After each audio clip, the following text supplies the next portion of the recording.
cherches à financer ton développement, à lever des fonds ou à convaincre des partenaires. Et si je te disais que ta stratégie RSE pouvait faire la différence? Je suis Houssen Issoufali, expert comptable, engagé dans la RSE, et dans cette vidéo, je t'explique comment une démarche RSE claire, cohérente et bien présentée peut attirer les investisseurs sensibles à l'impact. Aujourd'hui, il existe de plus en plus d'investisseurs à impact. Leur mission? Soutenir des entreprises qui ne cherchent pas seulement de la rentabilité, mais qui ont aussi un impact positif sur la société ou l'environnement. Et contrairement à ce qu'on pense, ces investisseurs ne financent pas que des startups à mission ou des projets associatifs. Ils financent aussi des TPE et PME classiques, à condition que leur démarche soit sincère, structurée et mesurable. Ce qu'ils veulent voir, c'est une vision claire de l'impact que tu veux avoir, une stratégie RSE alignée avec ton activité et des indicateurs de suivi, même simples, par exemple la réduction des déchets, l'inclusion, l'emploi local et une gouvernance transparente, même si tu es une petite structure.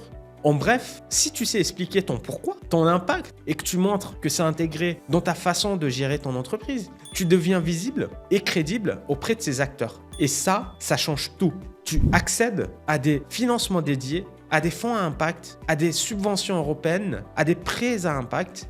Et tu te démarques dans tes appels à projets, tu attires des partenaires ou des financeurs plus sensibles à la durabilité. Ta RSE devient une carte à jouer dans ton projet de développement.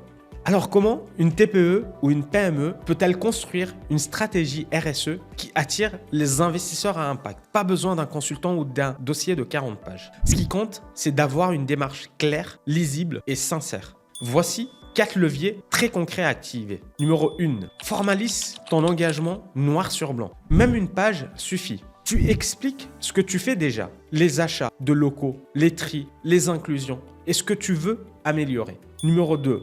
Choisis des indicateurs simples mais parlants. Par exemple, un pourcentage d'achats responsables, le nombre de recrutements locaux, l'économie d'énergie réalisée, le taux de satisfaction collaborateur. Ce sont l'ensemble de ces chiffres qui rassurent les financeurs.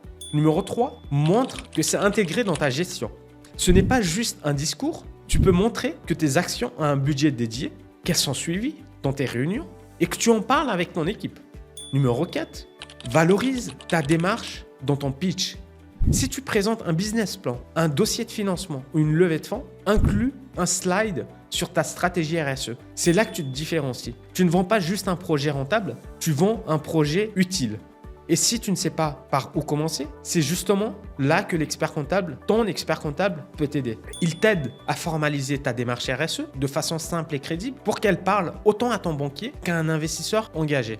Les investisseurs à impact ne cherchent pas la perfection. Ils cherchent de la sincérité, de la structure et une vraie logique d'impact. Alors, si tu portes déjà une vision responsable dans ton entreprise, formalise-la, valorise-la et tu verras que la RSE peut aussi ouvrir des portes. Et si tu veux un accompagnement pour aligner ta stratégie avec ton projet de développement, chez Greenviz, on est là pour ça. N'hésite pas à liker, à commenter et à t'abonner à notre chaîne.